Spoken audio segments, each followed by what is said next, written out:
Today, we watch an animated version of Sodom and Gomorrah told as solid fact. We'll pause to explore what's really happening beneath the surface, spiritual, historical, and how fundamentalist narratives mislead kids on sacred mysteries. Shall I hide from Abraham what I am doing, since Abraham shall surely become a great and mighty nation? Here we meet Abraham, a man who believes he has just heard the voice of God, a very serious message that the city where his nephew Lot lives is destined for destruction because of great wrongdoing. Abraham is faced with a heartbreaking reality, but instead of silence, he steps forward to speak boldly with God. Because the outcry against Sodom and Gomorrah is great, and because their sin is very grave, I will go down now and see whether they have done altogether according to the outcry against it that has come to me, and if not, I will know. Would you also destroy the righteous with the wicked? Suppose there were 50 righteous within the city. Would you also destroy the place and not spare it for the 50 righteous that were in it? Far be it from you to do such a thing as this, to slay the righteous with the wicked, so that the righteous should be as the wicked. Far be it from you. Shall not the judge of all the earth do right? If I find in Sodom 50 righteous within the city, then I will spare all the place for their sakes. Indeed now I who am but dust and ashes have taken it upon myself to speak to the Lord. Suppose there were 5 less than the 50 righteous. Would you destroy all of the city for lack of 5? If I find there 45, I will not destroy it. Suppose there should be 40 found there. I will not do it for the sake of 40.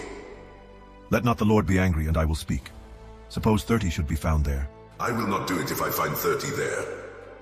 Indeed now I have taken it upon myself to speak to the Lord. Suppose 20 should be found there. I will not destroy it for the sake of 20. Let not the Lord be angry, and I will speak but once more. Suppose 10 should be found there.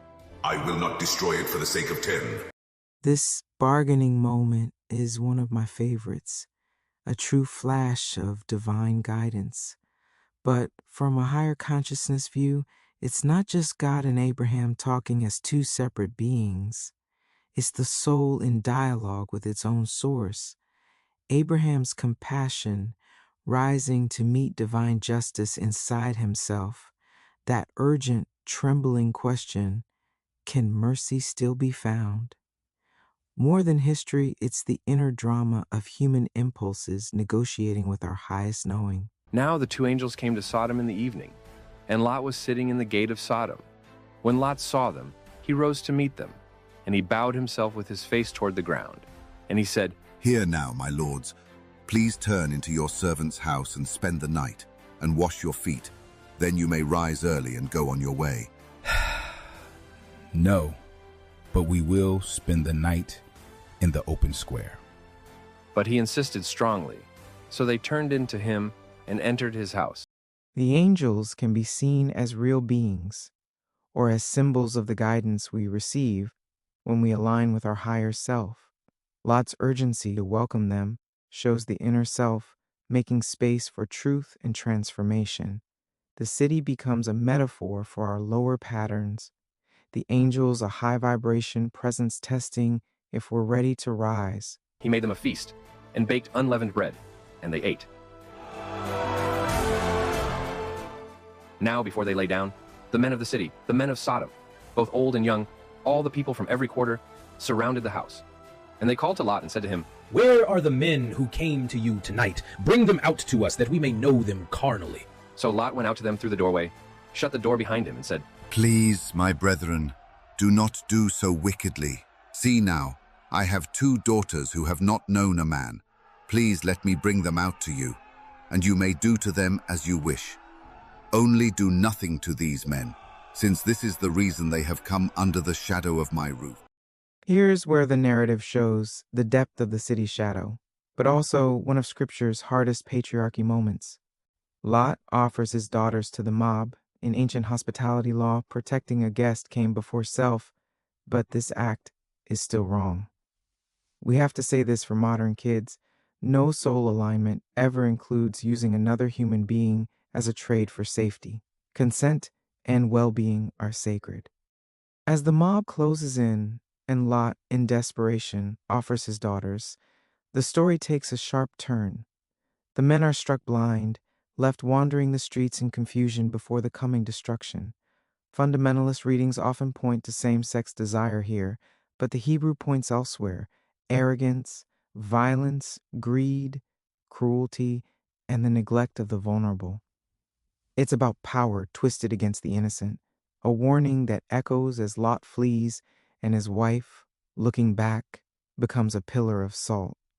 From an expanded awareness view, Don't Look Back warns against clinging to old states of consciousness.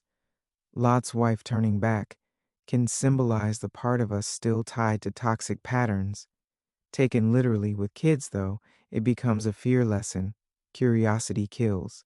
A deeper spiritual lens invites them to ask, what am I holding on to that keeps me from moving forward, without the heavy-handed punishment imagery?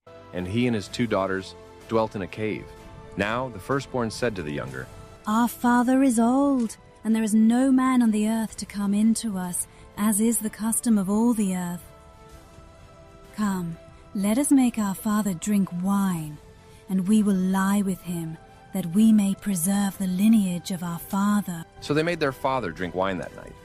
And the firstborn went in and lay with him. And he did not know when she lay down or when she arose. It happened on the next day that the firstborn said to the younger, Indeed, I was with my father last night. Let us make him drink wine tonight also, and you go in and lie with him, that we may preserve the lineage of our father. Then they made their father drink wine that night also. And the younger arose and lay with him. And he did not know when she lay down or when she arose.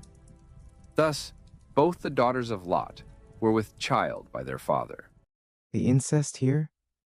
For modern families, without deep, careful framing, it's harmful. If you keep the story, name the act as wrong, and talk about boundaries, safety, and trauma healing, this is where expanded consciousness practice asks, how do we transform cycles of harm, not excuse them? When we undress this scripture from literalist framing, we find a spiritual map, our higher self, Abraham, seeking mercy, divine messengers, the angels, challenging our lower patterns, and the chance to leave toxic states behind. But the fundamentalist telling erases that richness, weaponizing it against whole groups, especially the LGBTQ plus community, and feeding one controlling narrative to children. The truth is, the real call is to radical hospitality, justice, and alignment with love.